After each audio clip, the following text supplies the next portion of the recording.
그러면 바른 길 갈 수 있습니다. 지금 이 시대를 한번 돌아보십시오.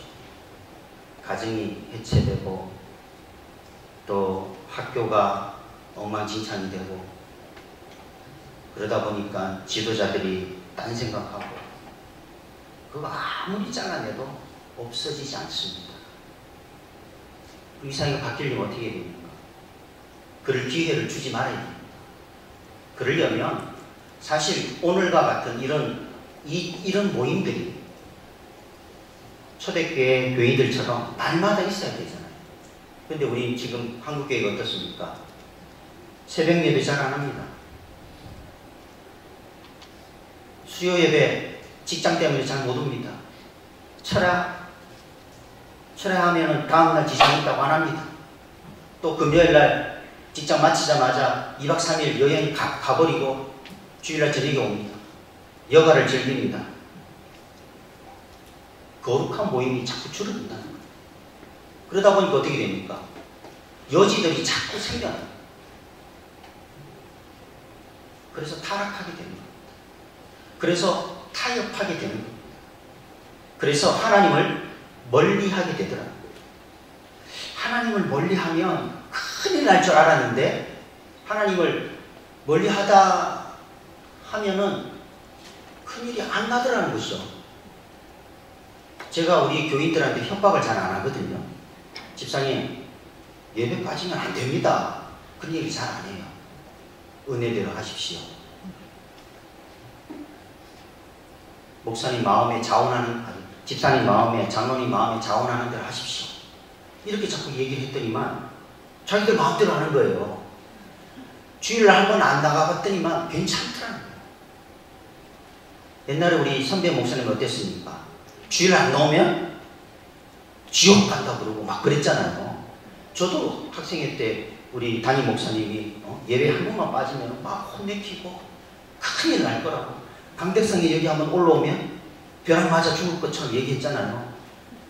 그런데 강백성이 올라가도 죽지도 않고 주일날 빠져도 아무 일 없거든요.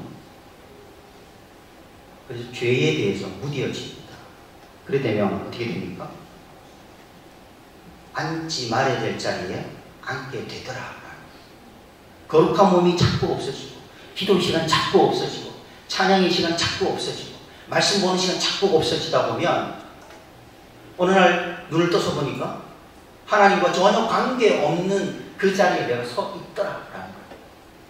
여러분 그렇게 되지 않았으면 좋겠습니다. 네. 우리 한국교회 여러분 염려되시잖아요. 저는 염려하지 않습니다. 왜 염려하지 않는가 하면 원래가 하나님을 진심으로 섬기는 자가 사실은 얼마 안 돼요. 제가 봤습니다. 여러분 이 자리에 앉아 있기가 참 어렵잖아요. 주일날 오후 2시에 예배당에 앉아있다. 이런 기적 같은 일이 쉽지가 않잖아요. 얼마나 어려운 자리입니까? 빨리 집에 가서 쉬고 싶은데 근데 그거 다 포기하고 여기에 앉아있다는 자체가 얼마나 큰 축복이고 여러분 이 거룩한 모임이 여러분에게 얼마나 큰 유익함을 주는지 여러분 알아야 됩니다. 참 감사한 거죠. 이 세상에는 부모, 자식 간에도 자기에게 유익이 되면 잘해주고 유익이 되지 않으면 그 가족 관계도 가감하게 끊어버리는 그런 시대입니다. 현대인들은 대중 속에 섞여 별 문제 없이 사는 것 같으면서도 실은 진정한 사귐이 없이 소외감, 외로움을 느끼고 살아요. 그래서 요즘에 혼자 뭘 하는 거에 대해서 꺼리낌이 없잖아요. 또 그렇게 사회가 그렇게 흘러가고 있고 그러다 보니까 너무 외로우니까 대용품을 자꾸 찾게 되는 겁니다. 원래는 사람이 사람을 만나야 되는데 사람이 자꾸 다른 것을 만나기 시작하는 것이죠. 그래서 인터넷에 빠져서 허상을 보고 실상이냐 좋아. 또 다른 인간이 아닌 다른 것을 가져다가 인간이냐 인간화해서 내가 받아들이고 그들과 관계를 맺고 그러다 보니까 인간성이 자꾸 이상해지는 거예요.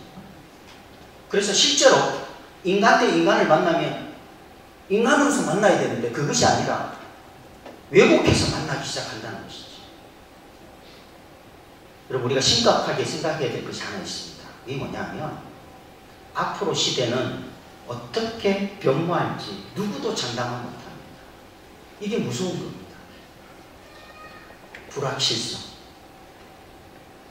지금 사람들이 4차 혁명, 산업혁명 그 얘기하잖아요. 제4차 산업혁명은 아직 오지 않은 혁명에 대해서 명명한 겁니다. 1차, 2차, 3차, 4차 산업혁명은 지나간 거에 대한 명명이거든요. 우리가 지나와 보니까 그게 혁명과 같았다. 그래서 1차, 2차, 3차, 4차라고 했는데 제4차 산업혁명은 아직 오지 않았습니다. 그런데 학자들이 모여가지고 연구를 한 결과 앞으로 10년, 20년, 30년 뒤에는 우리가 혁명과 같은 삶을 살 것인데 이거를 우리가 4차 산업혁명을 하자. 그래서 이번 1월달에 그렇게 선언을 했어요. 스위스에 모여가지고. 그래서 아직 오지 않는 거예요. 그러니까 뭐가 올지를 모르는 겁니다. 어떻게 세상이 변화될지를 모르지만 혁명과 같은 변화가 있을 것이다. 이렇게 말합니다. 사회는 그렇게 예견했습니다. 우리는 어떻게 대처할까요? 여러분 우리 신앙을 세상이 변하는데 우리 신앙을 어떻게 대처해야 됩니까? 우리가 심각하게 고민해야 됩니다. 여러분 기도할 때 묵상해 보십시오. 하나님 내가 앞으로 어떠한 모습으로 신앙생활을 하고 어떻게 내 이웃과 소통하고 내 이웃을 섬기며 살아가야 할까요? 고민해야 됩니다. 우리 한국교회가 전도하자만 했지 그 변모하는 시대에 합당한 선교 방법을 찾아내지 못했습니다. 지금 어떻습니까? 전도 못합니다. 선교 못합니다. 여러분 이건 냉철한 현실이잖아요. 지금 전도 안 됩니다. 선교 안 됩니다. 법으로도 전도할 수가 없습니다.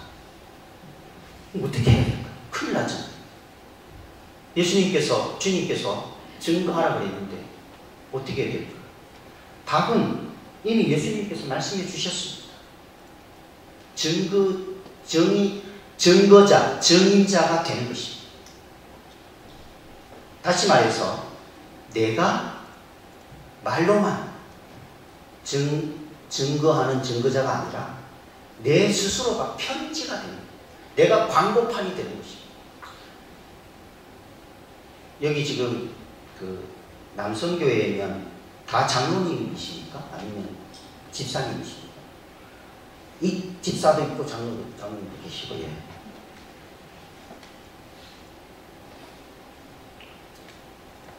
집사면 집사답게, 장로면 장로답게, 목사면 목사답게, 성도면 성도답게. 내가 여기다가 아무개 집사, 아무개 장로라고 써붙이지 않아도 십자가 목걸이를 하지 않아도 굳이 나는 예수 믿는 사람이라 말하지 않아도 내가 여기에서 목사의 향기가 펄펄펄펄 풍겨나요. 여러분 그렇게 살아야 됩니다. 그렇지 않으면 앞으로의 삶은 전혀 우리가 전도할 수 없고 이 공동체를 유지할 수도 없을 것입니다. 그러니까 바뀌어야 된다는 것이죠. 지금 시대는 그런 시대입니다.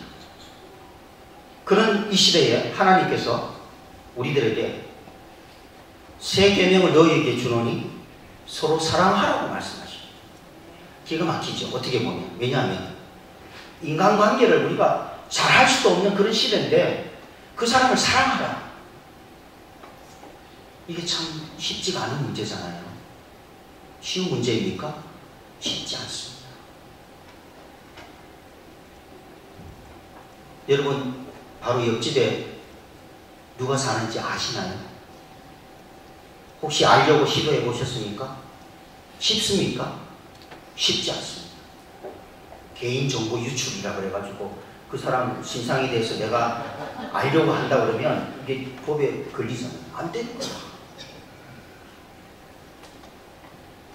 오늘 말씀을 통해서 성숙한 사랑의 관계를 맺기 위한 여러 가지 원리, 실천적 방안에 대해서 우리가 잠깐 생각해 보고자 합니다. 그래서 여러분, 예수님께서 서로 사랑하라. 그래서 우리는 서로 사랑해야 되는데, 진짜 예수님께서 우리를 사랑하신 것처럼, 하나님이 나를 사랑하신 것처럼, 성령 하나님이 매일매일 나를 사랑해서 붙잡아 주시는 것처럼 나도 저를 사랑할 수 있는 그 자리에 서서 그리스도의 향기를 풀풀 풍기는, 그래서 내가 말하지 않아도 내 안에 계신 하나님을 보고 저가 나와 함께 하나님 앞에 찬송하고 예배하는 그런 역사가 이 신호등교회에 일어났으면 좋겠습니다. 네. 사랑에는 세 가지 원리가 있습니다. 제가 이거는 이제 이론적인 것들이에요. 세 가지는 상호성,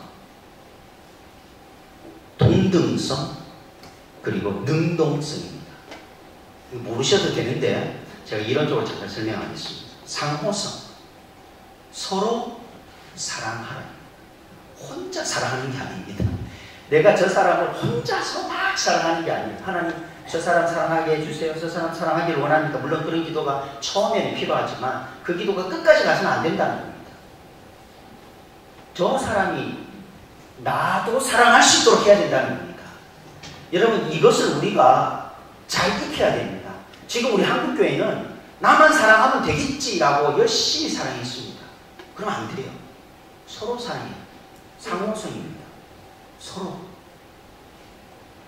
부모 자식 간에도 그렇습니다. 여러분, 부모 자식이 서로 사랑해야 됩니다.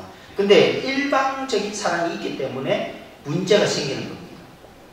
여러분, 사랑을 체크를 한번 해보십시오. 내 아들을, 내 딸을 내가 서로 사랑하고 있는가? 아니면 내가 짝사랑하고 있지 않는가? 반대일 수도 있고요. 깊이 한번 생각해 보시기 바랍니다. 우리는 한 부모의 자녀로 태어납니다. 그걸 인정하시죠? 그러다가 한 자녀의 부모로 내 삶이 바뀝니다. 그러다가 한 부모의 부모가 됩니다. 그렇게 살다가 한 자녀의 자녀로 살아가게 됩니다. 여러분, 이거 인정하십니까? 네. 그게 우리 삶의 원리입니다. 근데 어떤 사람은 태어나서부터 끝까지 자녀로만 사는 사람이 있어요. 내 부모의 자녀로, 내 자녀의 자녀로, 내 아내의 자녀로, 내 남편의 자녀로 계속 자녀로만 사는 사람이 있고, 반대로 늘 부모로만 사는 사람이 있어요. 책임감을 가지고 그 부모의 자리에서 막 죽을 때까지 부모의 역할을 하려고 하는 사람이 있어요. 근데 이게 그래서는 안 됩니다. 내가 자녀로 살 때가 있어요. 재롱도 피우고 실수도 하고 엄마한테 그냥 아빠한테 달라고 할 때가 있고, 어느 정도 시간이 지나면 내가 한 자녀의 부모로서의 역할을 해야 됩니다. 그래서 그 자녀를 잘 교육하고 가르치고 내가 수고해서 그를 걷어서 먹이고, 그러다가 내 부모의 부모가 되어야 됩니다. 요즘은 부모의 부모 되기를 싫어하잖아요. 저도 우리 부모님의 부모 역할을 잘 못했습니다만 우리 부모의 부모 역할을 잘 해야 됩니다. 그 모습을 우리 자녀들한테 보여줘야지 나도 잘 나중에 우리 자녀의 자녀로서 잘 살게 되는 겁니다. 그 잊지 마십시오. 그래서 여러분, 효도한다 뭐 이런 생각까지는 가지지 마시고 내가 부모의 역할을 할 때구나. 그래서 그때를 잘 알고 부모의 역할을 해야 됩니다. 그러다가 자녀의 자녀로 살아야 됩니다. 뻗팅기면서 감나라 배나라 그렇게 해서는 안 돼요. 어느 순간에 고개를 숙이고 우리 자녀들 밑으로 들어가야 되는 겁니다. 그렇게 하려면 여러분, 그 단계를 잘 이해했다면 자녀들한테 잘하십시오. 부모들한테도 물론 잘하지만 자녀들한테도 잘 해야 됩니다. 왜? 나중에 내 부모로 나를 잘 돌봐줄 사람은 우리 자녀밖에 없거든요. 그러니까 지금 할 수 있을 때 좀 잘하십시오. 그래서 자녀가 조금 애원할 때 장대를 봐서 그 애원도 좀 들어주고. 무슨 말입니까? 서로 관계, 서로 사랑하라. 서로 사랑. 그래서 자녀에게 자녀의 자리를 내어주고 부모에게 부모 자리를 내어주는 그 지혜가 우리 가운데 있어야 됩니다. 서로 사랑하십시오. 상호성. 동등성입니다. 동등성. 참 중요한데요. 하나님 앞에 내가 제일 감사한 게 이 동등성입니다. 제가 우리 교인들한테도 늘 이 이야기를 합니다. 하나님께서 나를 인간 형민호를 인격적으로 만나주셨어요. 저는 그것이 얼마나 감사한지. 하나님이 나는 하나님이다. 그리고 나를 만나셨다 그러면 나는 늘 저기 구석에 처박혀가지고 조마조마하대. 어떻게 하면 내가 하나님 앞에 죽지 않고 살 수 있을까? 두근두근 그렇게 살아야 될 겁니다. 그런데 하나님께서 어떻게 하셨습니까? 내가 너를 사랑한다. 너는 내 아들이다. 내가 너를 만들었다. 너는 내 것이라. 내가 너를 인격적으로 만난다. 인격적으로 만나주시는 거예요. 그러니까 내가 실수를 해도 하나님 한 번만 봐주십시오. 그러니까 하나님이 괜찮아. 괜찮아. 다 용서해서 괜찮아. 얼마나 감사합니까? 여러분 만약 우리 교회 문이 들어올 때 자격 요건이 있다고 치십시오. 일주일 동안 뭐 해야 돼. 뭐 하지 말아야 돼. 그래서 문을 딱 잠궈놓고 딱 있다고 치십시다. 아, 얼마나 힘듭니까? 하나님 그 예배드리러 한번 오려고 그러면 얼마나 힘들겠습니까? 굉장히 답답하잖아요. 근데 실제로 이런 일이 있었습니다. 예수님 당시에 성전에 한번 들어가려고 그러면 왜 그렇게 내는 것도 많고 요구하는 것도 많고. 예수님이 그래서 어떻게 했습니까? 야, 우리나라로 말하자면 개, 아무개 욕하면서 막 다 엎었잖아요. 얼마나 속이 상했습니까? 그 절제하시고 인내하시는 분이 얼마나 속상했으면 화를 내셨어요. 그 마음 여러분 이해하십니까? 내 집은 만민이 기도하는 집인데, 야 이놈들아, 너희들이 문으로 잠가놓고 누구는 들어오고 누구는 못 들어오게 하고 누구는 제사 오케이 누구는 못 해주고 너희 저쪽일 놈들아 그러면서 예수님이 얼마나 화를 냈습니까? 동등성. 하나님이 우리 그 자체로 만나주셨습니다. 이게 얼마나 감사합니까? 얼마나. 근데 오늘 우리는 어떻습니까? 사람을 만날 때 따지고 만나잖아요. 솔직히 말해서. 안 그렇습니까? 레벨로가 있잖아요. 레벨로가. 아, 너는 나하고 레벨이 안 맞아. 이거 찾잖아요. 여러분 회개해야 됩니다. 그렇지 않습니다. 우리는 나와 너로 만나요. 나와 그것의 관계가 아니라는 것입니다. 이게 참 중요한 문제입니다. 이건 제가 얘기한 것이 아니라, 제가 생각해낸 것이 아니라 유명하신 마틴 부버라는 목사님이 나와 너라는 책에서 그렇게 얘기하고 있습니다. 나와 너. 우리는 나와 너로 만나요. 나와 그것이 아니에요. 근데 요즘은 나와 그것으로 만납니다. 여러분 영화 친구라는 영화 아시죠? 거기에 보면 유명한 대사가 있습니다. 내가 네 시다바리가, 아시죠? 내가 네 시다바리가, 이 시다바리라는 말이 바로 그것이야. 친구로서 만나야 되는데, 나와 너로서 만나야 되는데 내가 너의 시다바리로 만나느냐? 물론 다른 의미가 있습니다만 우리는 그렇게 만나요. 그런 관계가 돼서는 안 된다. 동등성의 원리 잘 기억하시기 바랍니다. 다음 세 번째는요, 능동성의 원리입니다. 서로 사랑하라는 이 문장은 수동태가 아니라 능동태입니다. 내가 먼저 대우할 때, 내가 먼저 나설 때 이 사랑의 관계가 시작된다라는 사실을 알아야 돼요.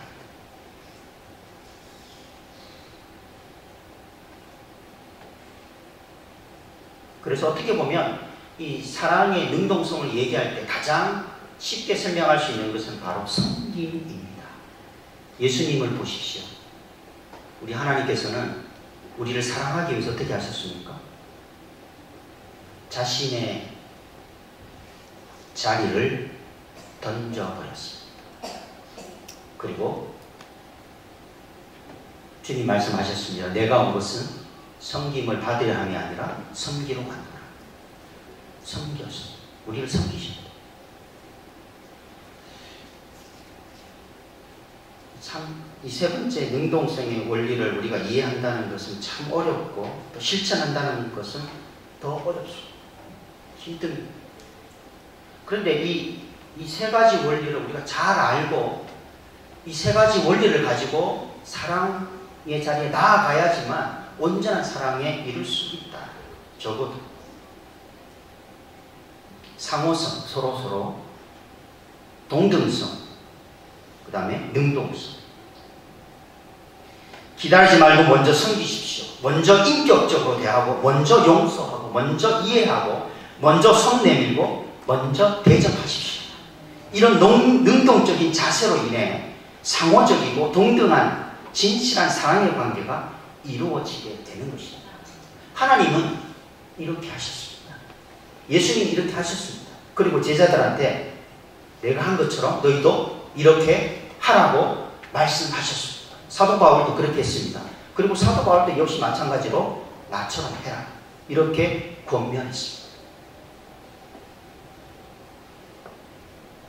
오늘 우리들에게 동일한 말씀을 하고 있습니다. 서로 사랑하라.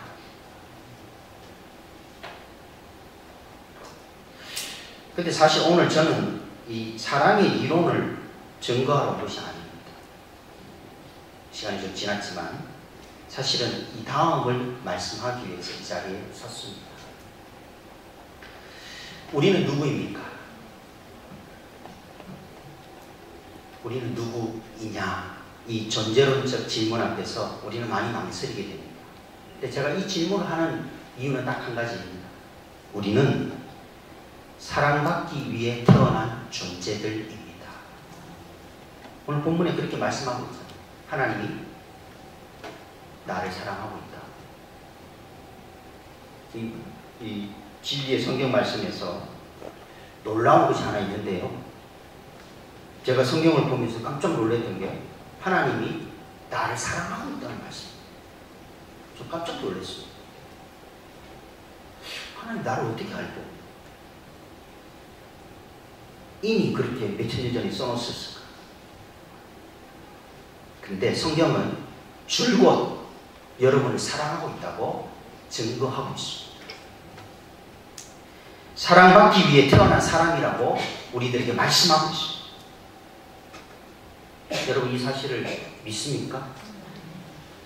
믿어야 합니다. 저는 이 이야기를 하고 싶어서 이 자리에 섰습니다. 하나님께서 여러분을 얼마나 사랑하는지 그 이야기를 해주려고 여기에 서 있는 것입니다. 여러분 주위를 여러분 지금 한번 대충 한번 눈으로 쓱 한번 보십시오. 흠 많고 단점 투성인 우리 집사님, 장로님, 또 성도님들 앞뒤로 앉아 있잖아요. 저 사람은 조금만 없으면 참 좋을 텐데. 저 사람은 저 성질만 없더라면 참 좋을 텐데.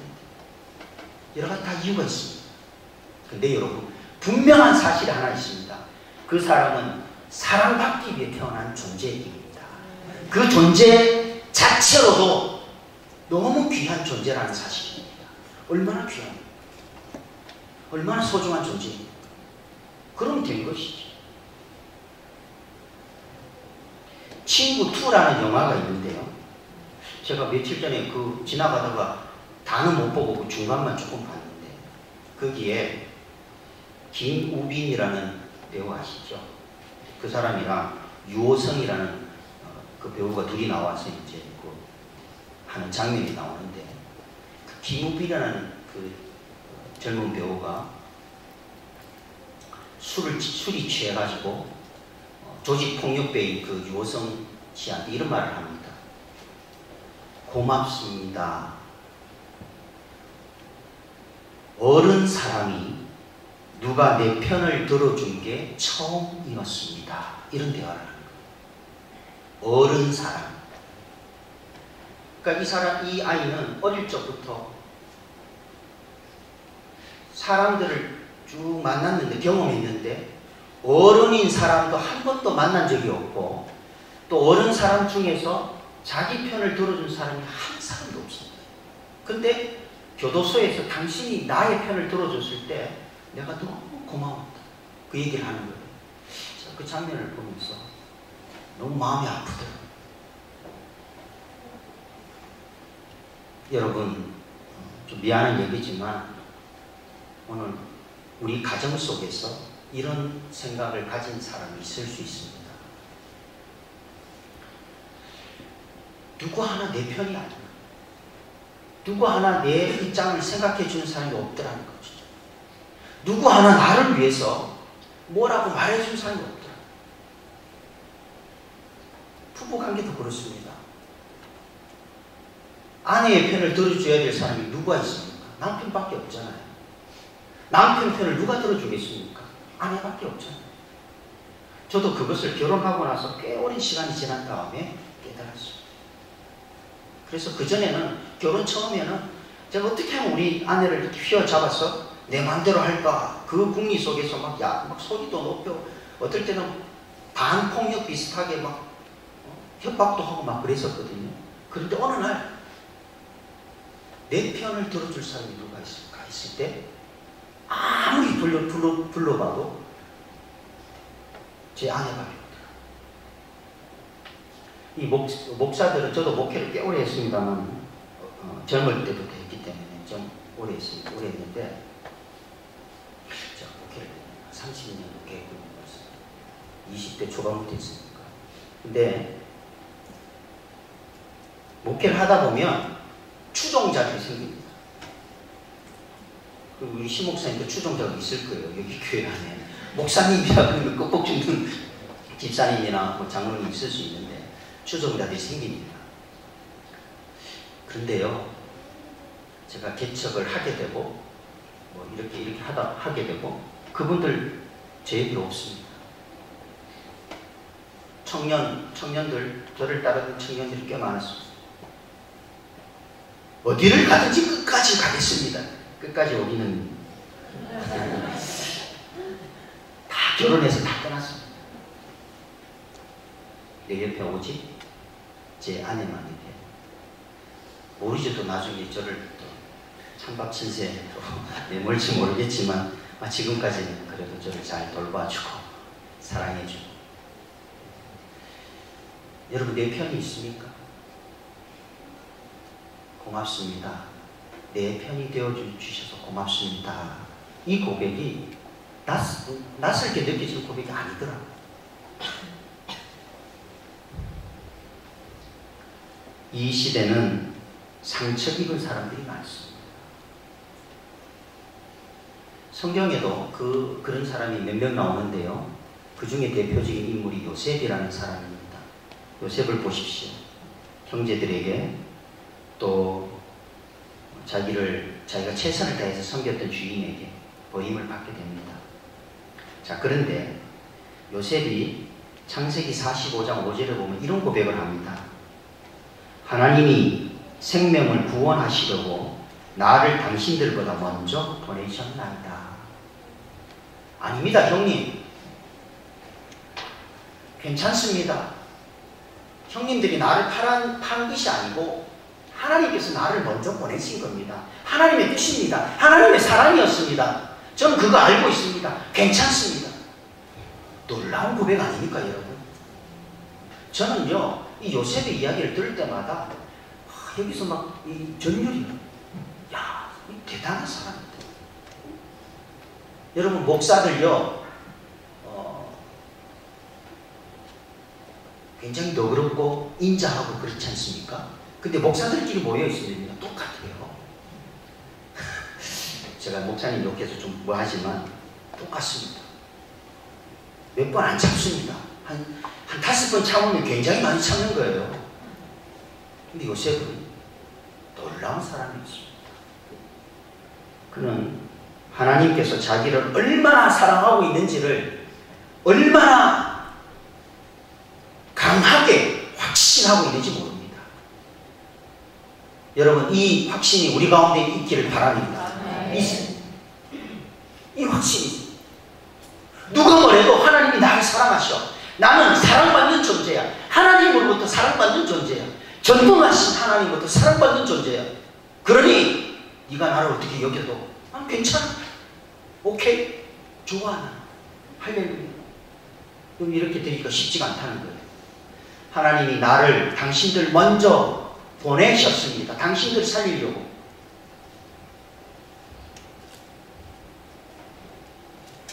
늘 누구 탓이다, 너 때문이다, 그것이 아니라 하나님으로부터 문제 해결을 받고 하나님의 사랑 앞에서 그 모든 것들을 다 감내해내는 이 요셉의 믿음이야말로 우리가 본받아야 될 믿음이고 우리가 생각해 볼 가치가 있는 것입니다. 우리는 항상 하나님의 사랑을 누구보다 많이 받고 있다는 생각을 하며 살아야 됩니다. 그게 사실이니까요. 자, 그런데 현실이라는 게 있지 않습니까? 현실 앞에서 무너지잖아요. 하나님, 그건 알겠는데 하나님 지금 죽겠습니다. 죽게 생겼습니다. 하나님, 이거 해결해 주시면 하나님 나를 사랑하신지 알겠습니다. 해결됩니까? 해결 안 됩니다. 해결되는 수가 있긴 있죠. 해결되는 수는 있는데 그거는 하나님께서 그것까지만 하시려고 하니까 그렇게 하신 건데 해결 안 될 때가 있습니다. 그럴 때 어떻게 하시겠습니까?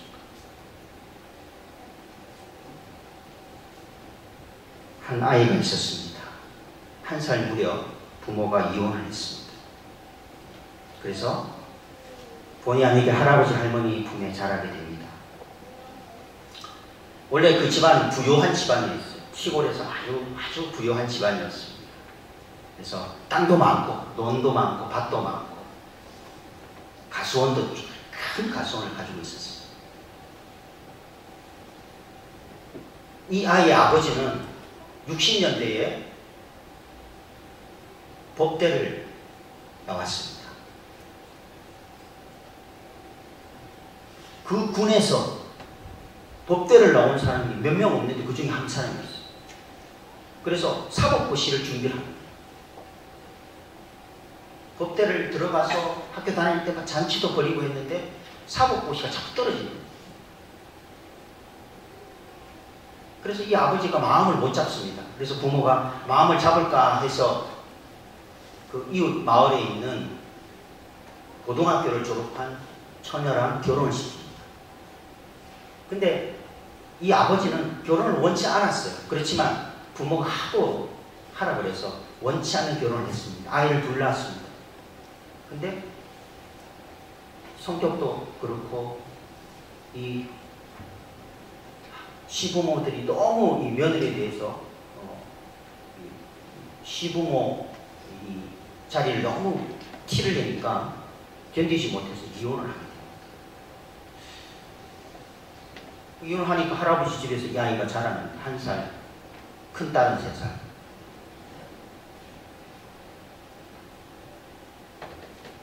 이 할머니 할아버지가 가만히 생각해 보니까 이혼을 해서 우리 아들이 마음을 못 잡구나 생각해서 또 선을 봐서 또 결혼을 시킵니다.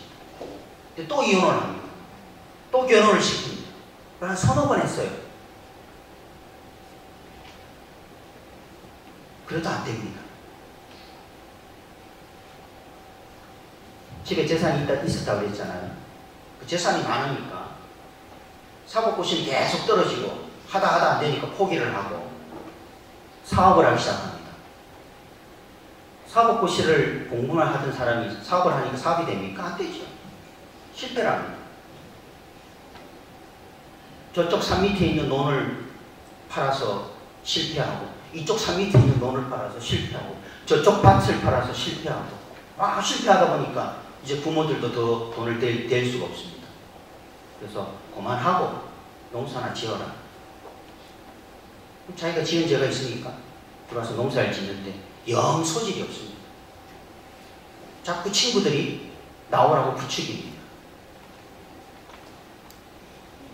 그래서 아버지한테 재산을 어차피 저한테 물려줄 거니까 외동아들이니까 재산을 좀 주십시오. 이 할아버지가 재산 줄 리가 없잖아요. 왜? 분명히 저 가져가면 다 털어먹을 게 분명하니까 재산 다툼을 시작합니다. 이 아이가 초등학교 3, 4학년 때부터 다툼이 점점 커져갑니다. 나중에는 술을 먹고 와서 멱살을 잡고 나중에는 어떻게 됩니까? 연장을 들고 시작하는 거죠. 연장. 네? 칼. 나중에는 도끼 이런 걸로 위협을 부모를. 기둥에 막 도끼 자국이 막 있고. 이 아이가 견디다 못해서 이혼한 어머니 집으로 왔다가 또 할아버지 집에 왔다가 그러다가 이 아이가 중학교 2학년 때 할아버지가 스스로 목숨을 끊습니다. 이유는 그 본가가 있는 집이 가수원 한가운데 있었는데 그 가수원을 팔아버린 거예요. 팔다가 그건 팔아서는 안 되는 건데 팔아버린 거예요. 평생을 일구었던 재산입니다. 그 시골 마을에서 정말 첫째가라고 하면 당연히 첫째 갈 만한 그런 부자였는데 완전히 다 거들난 거예요. 그래서 지병이 있었는데 이제 신병에 여러 가지 문제로 인해서 스스로 목숨을 끊습니다. 이 아이가 중학교 2학년 때 할아버지 시신을 앞에놓고 마음의 다짐을 합니다. 이놈의 아버지가 집에 오기만 해봐라.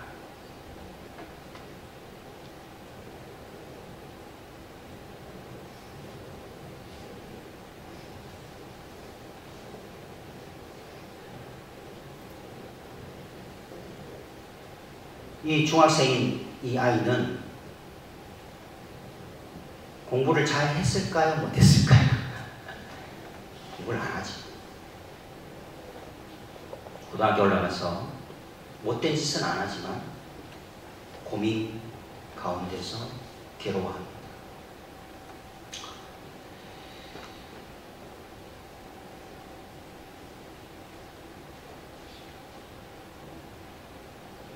그런데 어느 날 이 절망 가운데서 하나님의 음성을 듣습니다. 학교에 앉아 있는데 쉬는 시간에 가슴 속에서 하나님의 음성을 듣습니다. 그 하나님 음성이 뭐냐면 내가 너를 사랑한다.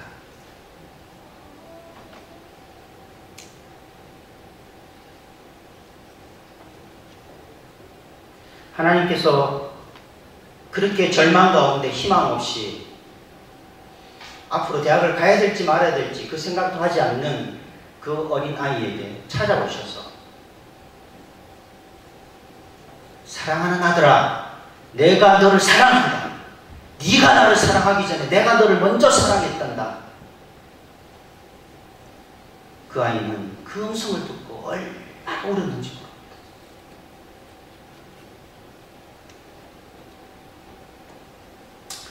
여러분, 그 아이가 바로 여러분 앞에 서 있는 저입니다.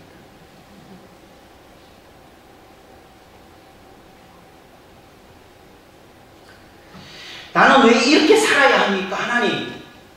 하나님이 정말 나를 사랑하시니까, 나를 사랑한다면 왜 나를 여기 이러한 가운데, 이런 가정 가운데서, 이런 고통 가운데서 나를 살게 하십니까? 제가 그런 반문 안 했겠습니까? 얼마나 많이 기도했는지 모릅니다. 하나님, 이 모든 상황을 다 바꿔주세요. 원래대로 돌아가게 해주세요. 근데 하나님 꿈쩍도 하지 않았습니다. 대신에 내가 너를, 네가 나를 알기 전부터 내가 너를 사랑했단다. 제가 그 한마디 말씀에 무너졌습니다.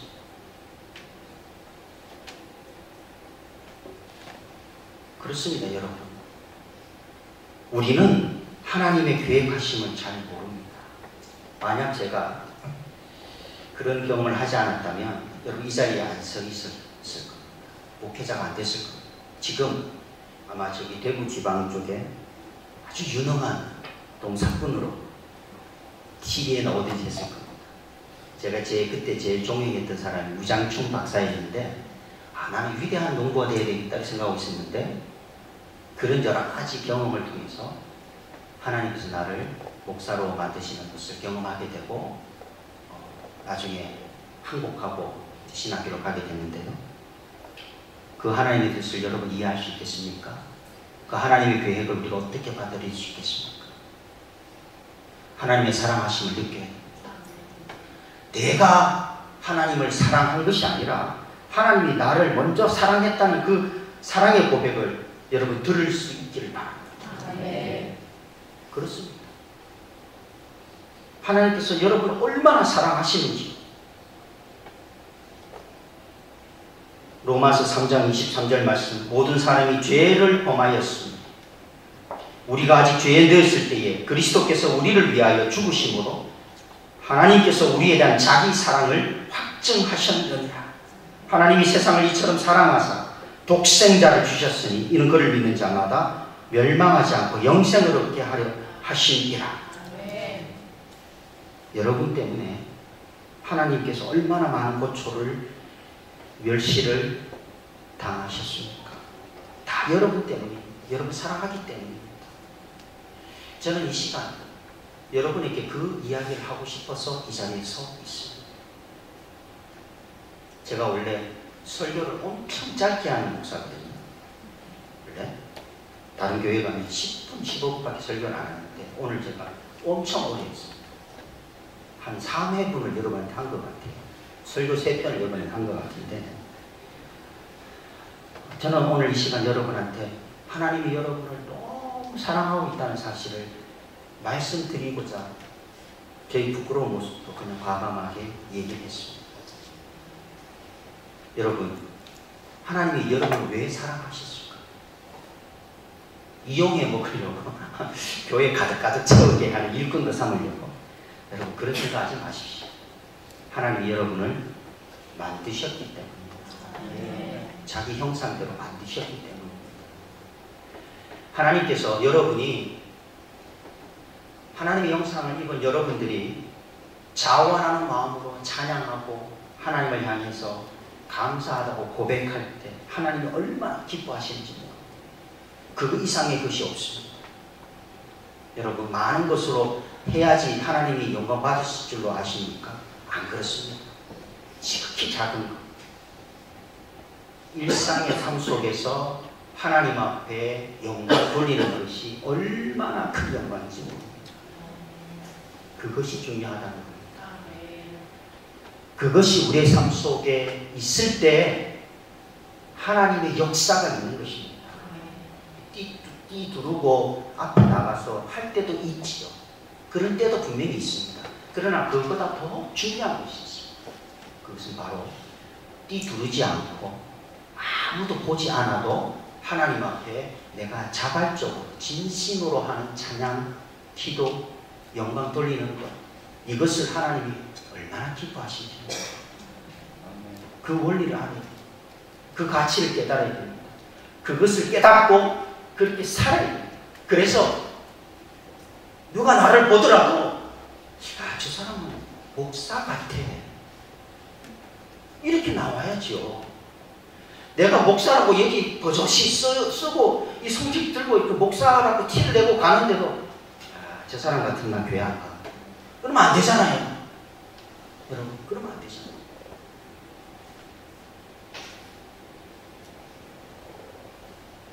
사랑하는 그리스도인 여러분, 여러분을 위해서 하나님은 아낌없이 주셨습니다. 변함없이 사랑하실 거예요. 그러니 우리가 서로 사랑하는 것이 마땅한 것입니다. 오늘 그 이야기가 사실은 요한일서 4장 오늘 읽은 본문 말씀의 내용이 그 내용입니다. 요한 기자가 조금 문어체로 조금 어렵게 써놨을 뿐입니다. 지금 한 얘기가 이게 다 그 이야기. 여러분들 사랑하십시오. 먼저 하나님을 사랑하십시오. 그리고 나를 사랑하고 내 이웃, 나와 내 이웃을 사랑하십시오. 입으로만 사랑하지 말고 진심으로 사랑하고 하나님이 여러분을 사랑한 만큼 사랑하고 사랑한다 고백하고 좀 좋은 말 하고 아름다운 말 쓰고 좀 좋은 손길로 좀 보듬어 주고 그렇게 좀 하십시오. 그렇게 할 수 있습니다. 할 수 있거든. 무슨 말이냐? 내게 능치 못할 일이 없다. 그 말씀은요, 돈 많이 벌 수 있다 그런 말이 아니라 바로 이 경우를 말하는 거예요. 내가 내 옆집에 있는 사람을 누가 봐도 저 사람이 난폭하게 하는데 나는 할 수 있다. 나는 할 수 있다. 그 사람 여러분 한번 이렇게 어깨 한번 안아보십시오. 내 품 안에 들어옵니다. 충분히 할 수 있습니다. 제가 관계하는 그 어린이집 하나 있는데요. 그 어린이집 바로 옆에 집이 하나 있는데 어린이집에는 이렇게 사람들이 차를 타고 애들을 데려다주고 데려가고 가잖아요.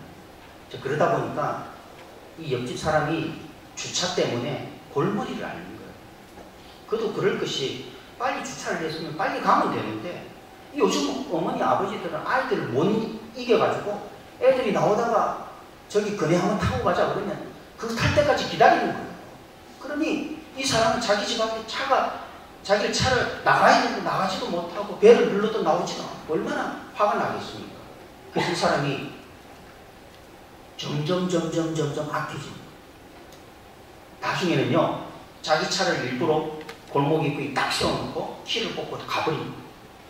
그러니까 어린이집에 사람들이 오지도 못하고 가지도 못하고 그리고 사람이 나오면 세상의 모든 욕을 다 하는 겁니다. 세상에 들을 수 있는 모든 욕을 다 하는 거예요.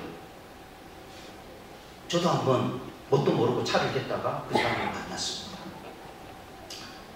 딱 만났는데 딱 욕을 딱 시작하려고 하는 거예요. 그때 제가 목사잖아요. 그 사람은 제가 목사인지 모르니까 제가 목사잖아요.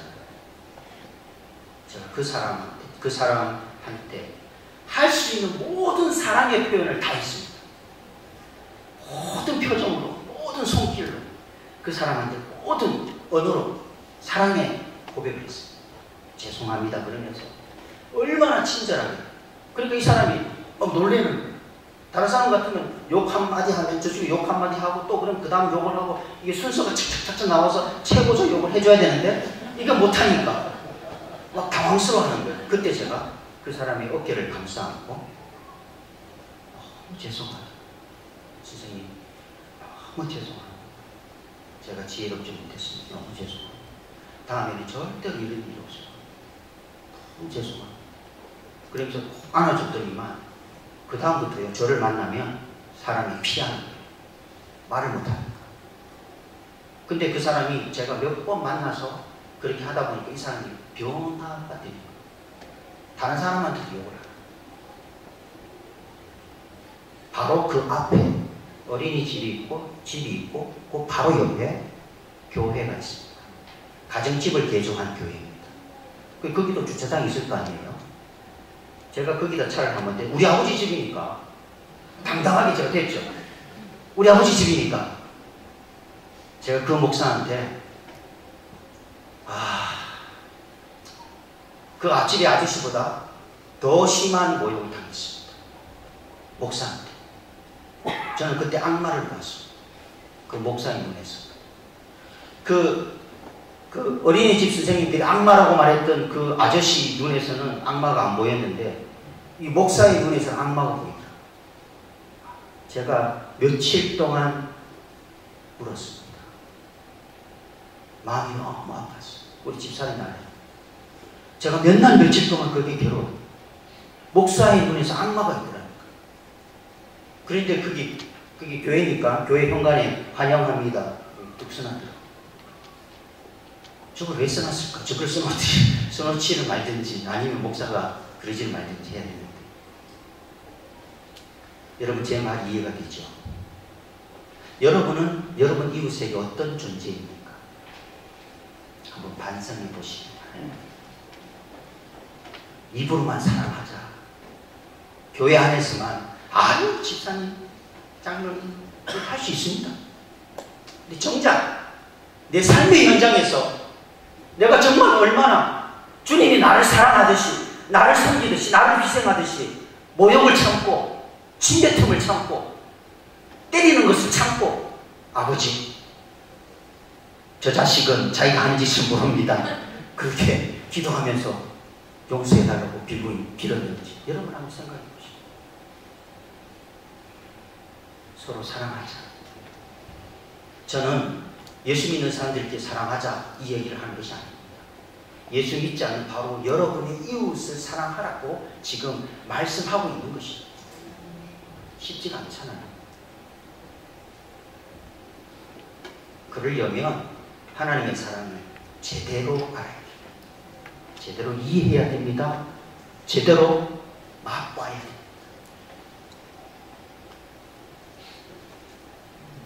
그래서